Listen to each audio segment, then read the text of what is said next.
Thanks for joining us today. This is the premiere showing of That's So Vegas TV. Stay tuned. We're going to rock your world.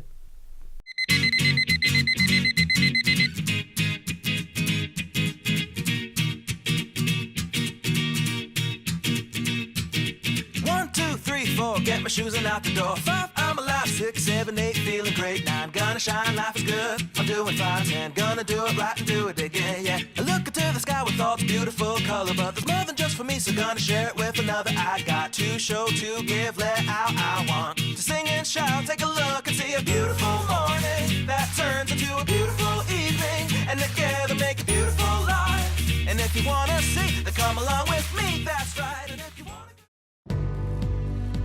The research here at St. Jude is very important. It gave my daughter a second chance at life. We're developing tomorrow's cures today so that everyone around the world can benefit from those therapies. La parte de investigación en el hospital es fundamental, porque si no hubiera eso, no habría ese porcentaje tan alto de supervivencia que dan. Treatments invented at St. Jude have helped push the overall childhood cancer survival rate from 20% to more than 80% since it opened 50 years ago. And we won't stop until no child dies from cancer. We are not just publishing a paper, but we're making changes to patient care. Because we have donors that believe in what we're doing, we can really move our research forward much faster. One life saved at St. Jude means thousands elsewhere. Because of you. Gracias a ti. Because of you. There is St. Jude. Actor-comedian Brad Garrett. When I think of Nathan Adelson Hospice, which I was involved with personally, I think of the compassion of the doctors, the nurses, and the staff. It takes an experience which is probably the most difficult you'll have in life, and it makes it as comfortable and as loving as could be in this type of a situation. When it's time for a trusted partner, call Nathan Adelson Hospice at 733-0320.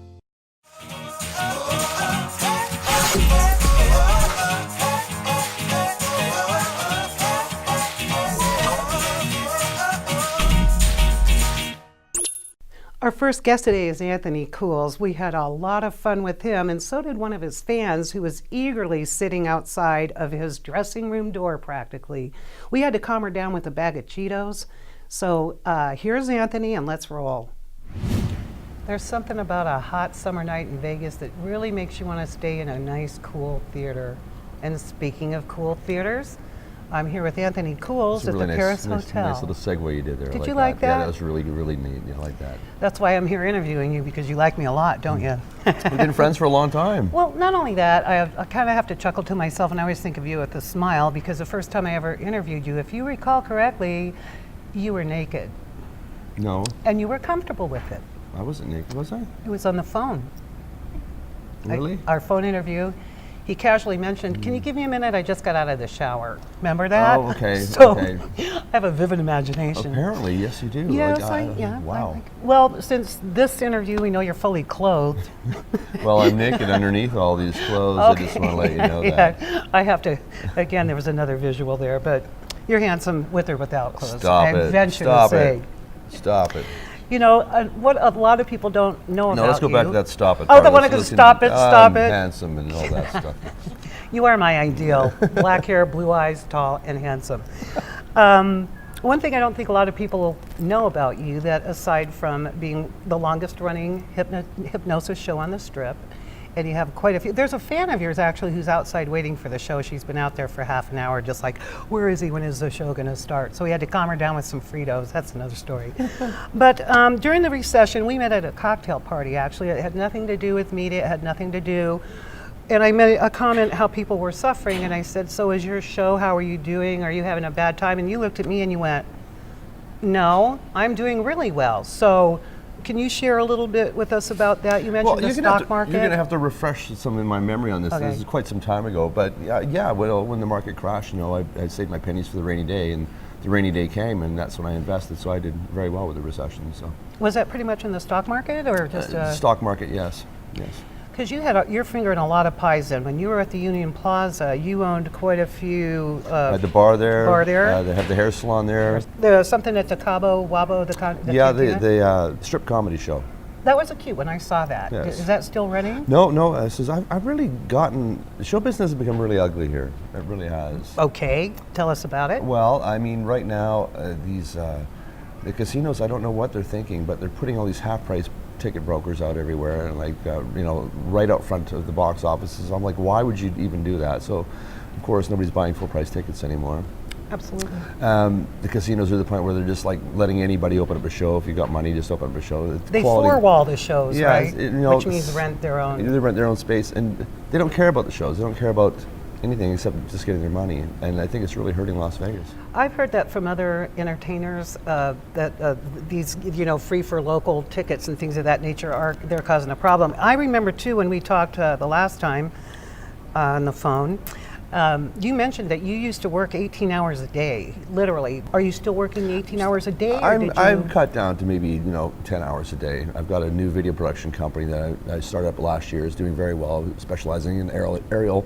The hair salon will be reopening again. I still have my billboard company, still the wide format print company. So those are going well now, but those aren't requiring a lot of attention anymore. They're set up and operating. I can just sort of pull myself away and write checks. Right, and I've been here since 1980, and you came here in 80. I came here in 2003. Oh, was that really? Yeah, and I opened up the Stardust Casino. I was there for 8 months. Okay. And then left there and opened up over here, and we've been basically here for the whole time. Left for a quick 8-month stint down in the Excalibur due to some piss poor management decisions that we're no longer dealing with that management company. So that's gone. Yeah. Mm-hmm. And we've been down here, and now the longest running hypnosis show in Las Vegas. So I'm pretty happy about that. And that begs me to ask you something a little bit different, because a lot of people I hear more and more that how the Strip has changed. I know since 1980 when I moved here, but since you came here in 2003. It's changed in the last 3 years. Yes, so tell me a little bit of, you're an entertainer here, you're one of our, headliners, and what do you think has gone wrong, and what do you think you or we or media or we could do to help bring it back on track? Because we're definitely off track here, I think. It's a terrible thing to say, but I wish the mob was still here. Everybody says that. Really? It's true. Everybody I know says that. Back then, they paid you to do a show. Your name went up on the marquee, and there was a box office, and you went in. You wanted to see Frank Sinatra. You went to the box office. You bought a ticket for Frank Sinatra. Then you went and saw the show. Now you're dealing with brokers, and you're dealing with these ridiculous trade publications. For example, we won't use the name of any particular company, so we'll say MGM.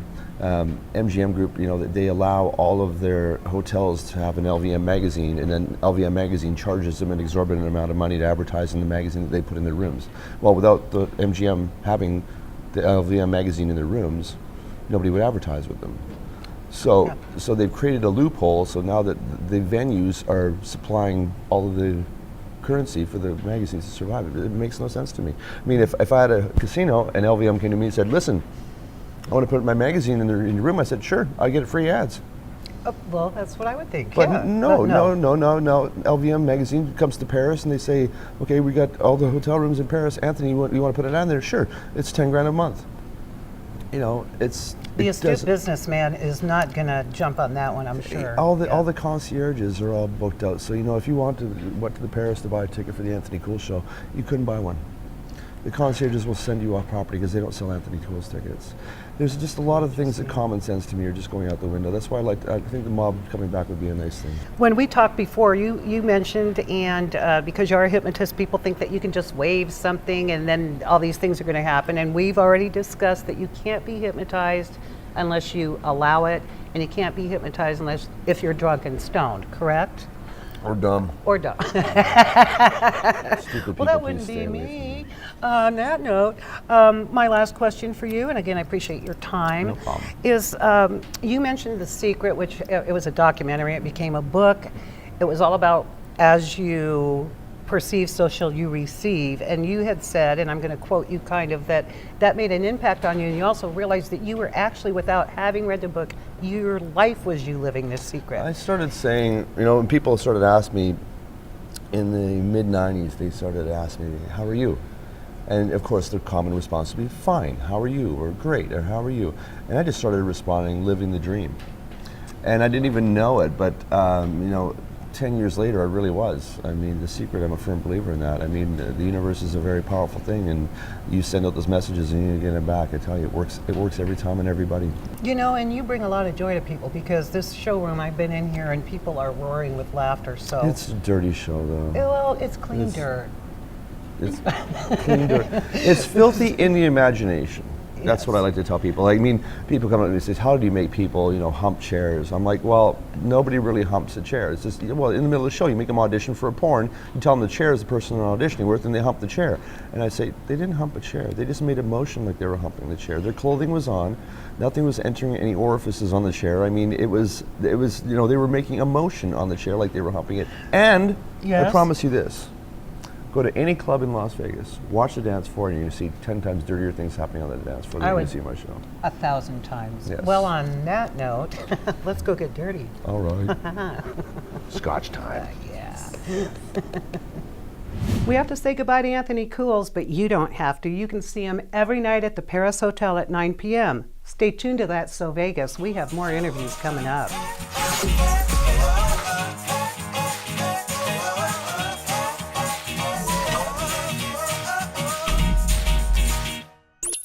Actor-comedian Brad Garrett. When I think of Nathan Adelson Hospice, which I was involved with personally, I think of the compassion of the doctors, the nurses, and the staff. It takes an experience which is probably the most difficult you'll have in life, and it makes it as comfortable and as loving as could be in this type of a situation. When it's time for a trusted partner, call Nathan Adelson Hospice at 733-0320.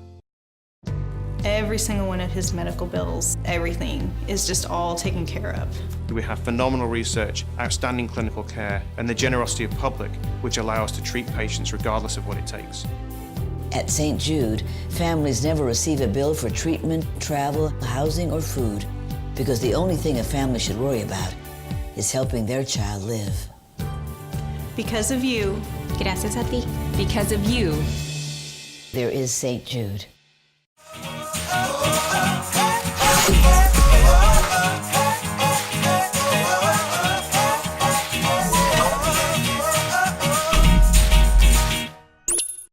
Welcome back to That's So Vegas. Our next guest is Luis Alvarez. He has a very interesting story about his cabaret in the sky. It's so Vegas. You know, in Las Vegas, we do get our windy days. And speaking of windy, we're here at Veer Tower with Luis Alvarez.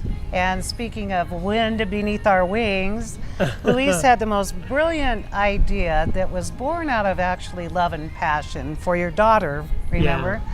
Yeah. Kind of got to tell people what you do now. He has a cabaret in the sky. I know that sounds a little bit strange, but it's really not. What he's done is he compiled a bunch of investors in Spain and some of the top comedians in Spain, from what I understand. They'd be the equivalent of our Jay Leno's or Johnny Fallon's, Jimmy Fallon. And they board a plane in Spain, and when they take off, he transforms it into a cabaret in the sky. Tell us. They entertain, and tell us about it. Yeah, well, as you say at the beginning, well, first of all, I always start my interviews with you asking for my apologies to the audience if they don't understand my English, but she's going to be my translator. I can do that. It's true that when I came to live to Las Vegas, because we started here in Las Vegas working for Marquee, for the Tao Group, and then I had an idea. I say, why don't I charter an Airbus 340, and then the rest of the people pay for the plane, and then I can go in business for free. That was my crazy first idea. And then I say, okay, how can I sell 300 tickets? And then because I'm not a tourist guy, I don't sell plane tickets. I say, okay, what I know how to do is to sell theater tickets. Then let's do a show on a plane, and then I sell the tickets for the show. Then basically when I had this idea, I started just with the idea to be able to go to see my daughter more frequently and to bring her here, and I made my dream come true. My daughter came, in fact, in the first plane. We launched it last summer. Right. We brought 4 Airbus 340 with 300 people inside doing the first cabaret show in a plane. And then basically the captains are the biggest comedians in Spain. Yes, the they best are. comedians, like if you have in a plane Jay Leno or Conan O'Brien or Seinfeld dressed as captains, and then they start the show, and then the show lasts the 11 hours that we were flying. Now, in fact, our slogan is, what happened in Vegas starts in Madrid. Y vamos a volar, y vamos a volar en el avión del. So are you going to expand further? Like we had talked at another point about your own wedding chapels and limos, or? Well, of course, Las Vegas is a place. But first of all, I love living in Vegas. You know, it's impressive when you go out of Las Vegas and you go to other cities. Always people ask you, and I'm sure they do the same I to hear you. it all the They say, time. how is living in Vegas? How weird? Who lives in Vegas? And then, I do. honestly, I always say the same. Las Vegas has something that no other city in the world has. When you walk through the strip, everybody's here for holidays. The happiness in the atmosphere, the energy is, how do you say, contagious? Contagious. Contagious. Contagious. Sorry about my English. I like it. I love an accent. You feel that, and everybody's happy, and then it's a happy city. I've been traveling, not all around the world, but I know a lot of cities around the world. And it's the most happiest city on earth. It's like you live inside of a Disney theme park. Yeah, And I I can love see it. that. You I would, love it. but you know, with a vivacious personality like yours, not to mention your good looks, very charming. That could go a long way in this city. So now you're expanding a We are bit. expanding. We are bringing 8 planes next season.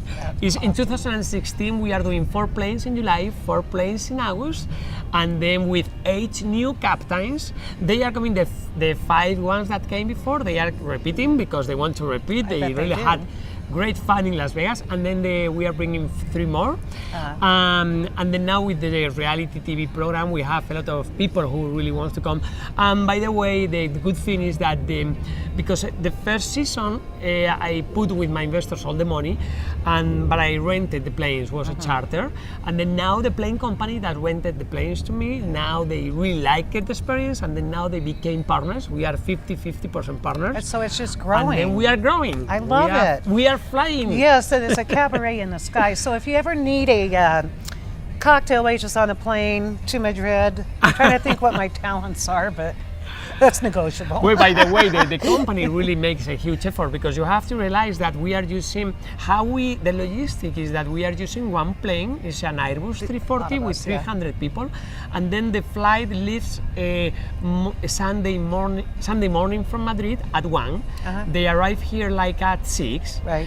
And then they pick up the 300 passengers That were that here the week came before. before, and then they leave at 8 p.m. Right. The company, the actors, they come in the plane and they live in the same plane to Madrid. Then basically they are in the plane like 22 hours. Oh my goodness, that but would they only wear do the me out. show when they come. There is no show when they are I don't coming think back. there should be a show on the way back. No. I mean, really? I always tell them, if you need a show when you come back, it's because you didn't spend your time properly in Las Vegas. I you know. should be resting for the whole flight. But under your management and with the way you've put that package together, I'm sure every moment here is well spent. Basically, are all the time thinking how to do the next big thing, and I like it. It's like they push themselves to be better, to improve the city, and this is what I like of Las Vegas. It's a really alive city. Well, I can see that you're going to be one of the greatest contributors to that. Look what you're doing for us and the economy and everybody having a good time anyway. Well, I know that you have an appointment and you're always so busy, and you're going back to I'm Spain? never busy for you, okay? That's what I like I to love hear. always to be with you. I love visiting with you as well. And I love people who promote Vegas, and Yes. who promote what we do, and I really thank you because, of course, That's- this helps us. Well, we're going to get going. I wanted to thank you again, and any new news, you need to contact me. Okay, And absolutely. in June, maybe we can do another go around here because you're nothing but a delight. Absolutely, absolutely. All the energy, it rubs off. Absolutely. The first show in a plane. Yay! Let's do that. Thank you so Thanks much. to you. I always enjoy my interviews with Luis. He's everything that typifies Las Vegas. He's charming, he's energetic, he's an entrepreneur. And we'll be right back.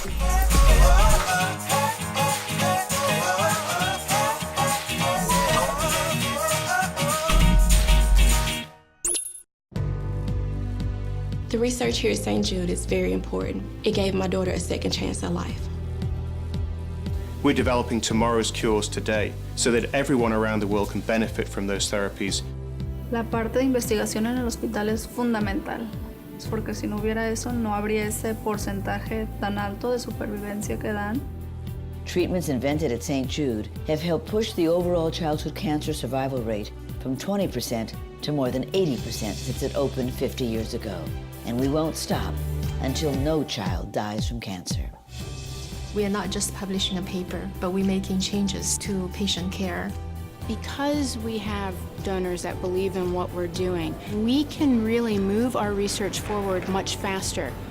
One life saved at St. Jude means thousands elsewhere. Because of you. Gracias a ti. Because of you, There is St. Jude. Actor-comedian Brad Garrett. When I think of Nathan Adelson Hospice, which I was involved with personally, I think of the compassion of the doctors, the nurses, and the staff. It takes an experience which is probably the most difficult you'll have in life, and it makes it as comfortable and as loving as could be in this type of a situation. When it's time for a trusted partner, call Nathan Adelson Hospice at 733-0320.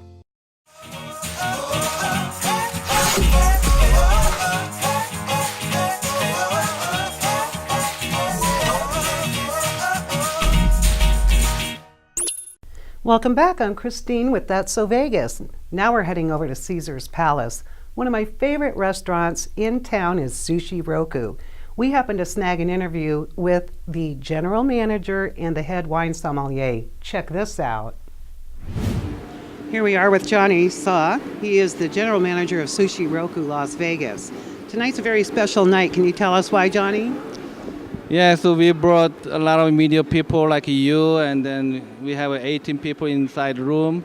So we're gonna present our special spring dishes and also inside dishes, and then we are famous our top-selling items to you tonight. That's going to be incredible. We look forward to every event. Sushi Roku is one of the finest, most elegant. One thing that is really a landmark with sushi is Johnny, because this man has the biggest, warmest, most effusive smile I've ever seen in my life. And it's always just such a pleasure to walk in and be greeted by you. Again, I know you have VIP guests as well as media tonight. Yes, we have a VIP guest like a Christian tonight. I know that over the years you've greeted so many guests, haven't you? I mean, let's just say in the past 6 months, how many people do you think you've greeted? I think I did 5,000 people at least. I would think so. Now, I have another question. It's not a trick question or anything, but you must get a lot of celebrities in here, don't you? Yeah, so we have many celebrities here. The Harley Madison come over here, and the Usher come over here many often, and the Paris Hilton come here, and Britney Spears came over here like 2 weeks ago. Yeah, many people come over here and they enjoy it. Yeah. Do you have a favorite among any of these personalities? Is there anyone who stands out? Actually, I can say all the celebrities are good to us. They always enjoy and they always greet our employees as like a treat the people as like real friends. So yes. I can see that because every time I see you, I feel like I'm just being embraced by somebody, a good friend, a longtime friend. It's an honor to be here. I'm looking forward to all the surprises. I hear you have a special menu for people tonight. Yeah, so we have special menus, like especially the tuna and beet carpaccio. This is my favorite dishes. Tuna sashimi with the yuzu miso vinaigrette with the beautiful red, yellow, and candy beets on top. Looks like a flower. You're gonna eat the flower tonight. That's interesting. I love beets. Now, I was going to ask you if they were pickled, but you said they're candied?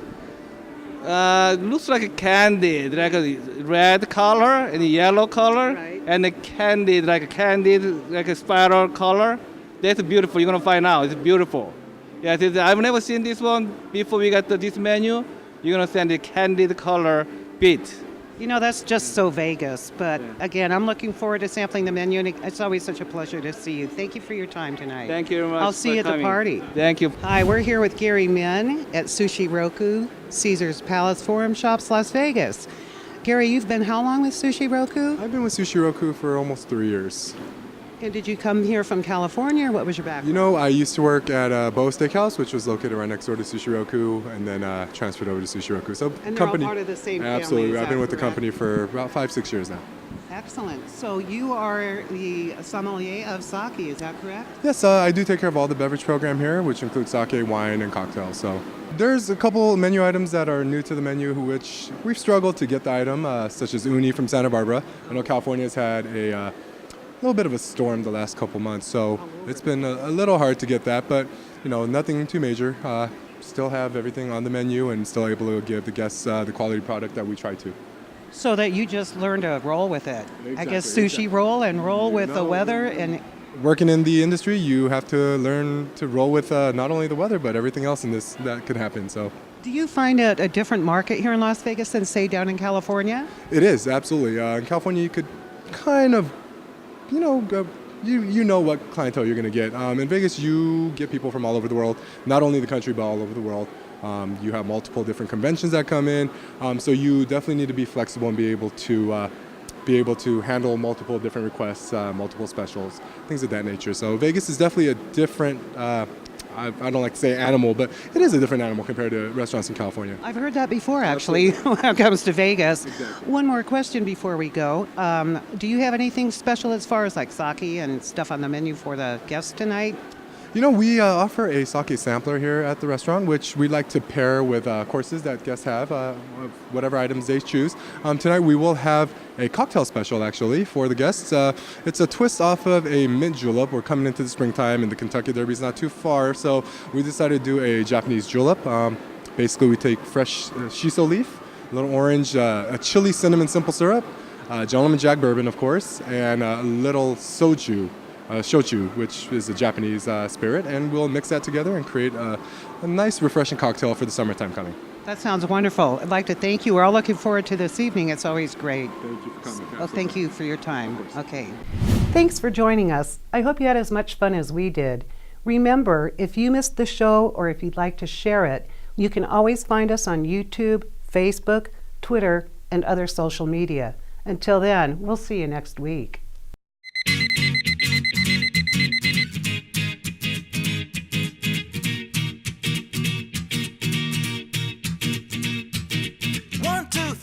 Get my shoes and out the door. 5, I'm alive. 6, 7, 8, feeling great. 9, gonna shine, life is good. I'm doing fine. 10, gonna do it right and do it again, yeah. I look into the sky with all the beautiful color, but there's more than just for me, so gonna share it with another. I got to show, to give, let out. I want to sing and shout. Take a look and see a beautiful morning.